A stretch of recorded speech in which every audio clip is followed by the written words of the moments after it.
I'm here on the red carpet with Jerry Pinkney, who is a Caldecott medalist for The Lion and the Mouse. When that was 2 years ago? Yes. Okay. And it's a beautiful book. I have to tell you personally, I am thrilled to be able to talk to you because, you know, when I grew up as an adult and decided I wanted to come into children's books, and I came back into it, one of the very first books I fell in love with was Mirandy and Brother Wynn, which was quite a long time ago. So I wanted to ask you a little bit about doing a wordless book, because that's what's so one of the things that's so fascinating about The Lion and the Mouse. So was that the very first thing you thought you were going to do when you did that book, or is it something that came as you developed the book and decided you could tell it all with the pictures? Can you tell me a little bit of how you decided to do that? Well, I did a collection of Aesop's Fables in 2000, and there was one single image in a spot per fable. And when I was looking for a project, that sort of was always at the top of the list. It kept coming back to me that The Lion and the Mouse needed more space. The mouse needed more room to run, and the lion needed more room to roar. So but the idea was not starting out that it would be a wordless picture book, but the story itself, the fable itself, was running through my mind all the time. So I thought, why not start with a visual storyboard? And then after I got that, the rhythm just right, to add text. Well, once that was completed, this storyboard, I began to think that the story was being told visually. However, it was hard for me to be able to make that decision whether it was really working and then I shared it with my editor, Andrea Spooner. And she responded that it was working. I needed to go a little further, and we have a great-grandchild, and we were beginning to teach her the course animals, and the names of animals, and we would start like most parents or grandparents or great-grandparents with the sounds. And it came to me that to create the sounds, but to make the sounds part of the picture as art. To make it very, very organic. And so that's how that happened. Sometimes I make a distinction between an author-illustrator and an illustrator-author.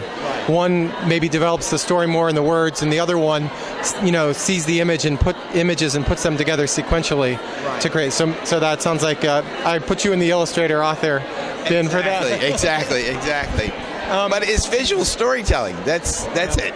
Yeah. An even bolder move than making the book wordless was making the cover wordless with no title. How did that go over when you first presented that to marketing? Were they? Well, it was very interesting because I started out with the idea that I did not need either the title or illustrated by, but I dared to go to a full-blown image that did not require both either or the title or the credit.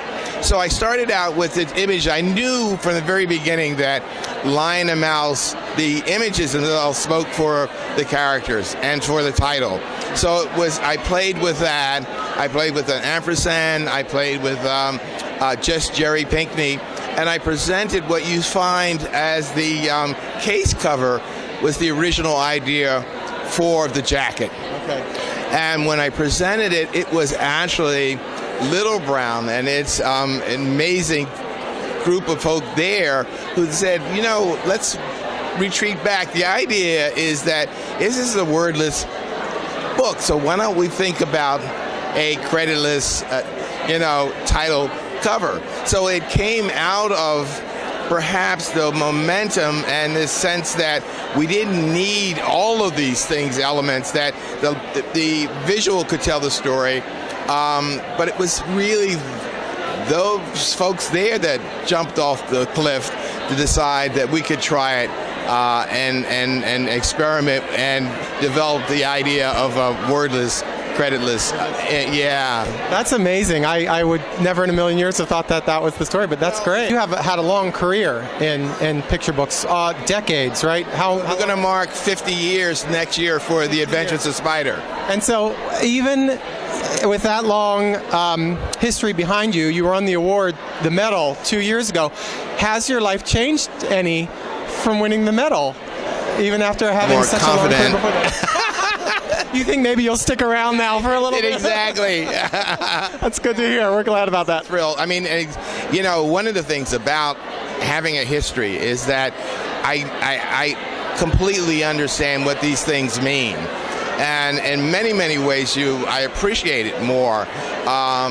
It changes a lot but I think the biggest piece of this whole thing is what happens when you sit down at that drawing board with a blank sheet of paper trying to develop a new project.